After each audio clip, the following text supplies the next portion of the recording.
కొంతమంది మనతో బాగా ఉన్నవారు maybe over a period of time distance వల్ల, లేకపోతే ఎవరు ట్రాన్స్ఫర్ అయ్యి వెళ్ళిపోవడం వల్ల, లేకపోతే దూరాల వలన, వాళ్ళకున్న ఇబ్బందుల వలన మనల్ని మర్చిపోతారేమో.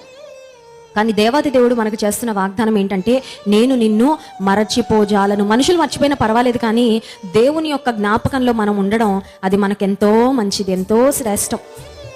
కొన్నిసార్లు మనకు వచ్చే కష్టాల వలన మనకు ఒక భావన కలుగుతుంది, అదేంటంటే దేవుడు నన్ను మర్చిపోయాడా. ఎందుకంటే ఒకప్పుడు దేవుడు నాకు సహాయం చేశాడు, ఒకప్పుడు నేను ప్రార్థన చేయగానే వెంటనే నాకు జవాబు వస్తూ ఉండేది, దేవునితో నడిచిన అనుభవం నాకుంది, దేవుడు నాతో మాట్లాడుతూ ఉండేవాడు, దేవుని యొక్క సాన్నిహిత్యాన్ని నేను చాలా ఎక్స్పీరియన్స్ చేశాను ఒకప్పుడు. కానీ ఎక్కడో మరి జీవితంలో నేను తప్పిపోయాను. నా ఉద్యోగం వల్ల, నాకున్న బాధ్యతల వల్ల, నాకున్న పరిస్థితుల వల్ల నేను దేవునితో ఎక్కువ సమయం గడపలేకపోతున్నాను. సో దేవునితో నాకు కొంచెం డిస్టెన్స్ వచ్చేసింది. ఇప్పుడు నాకు ఒక అనుమానం వస్తుంది, అదేంటంటే దేవుడు నన్ను మర్చిపోయాడేమో. అయితే దేవుడి రాత్రికాల సమయంలో నీతో మాట్లాడుతున్నాడు, నీవు నా సేవకుడవై ఉన్నావు, నేను నిన్ను మరచిపోజాలను. హల్లెలూయా.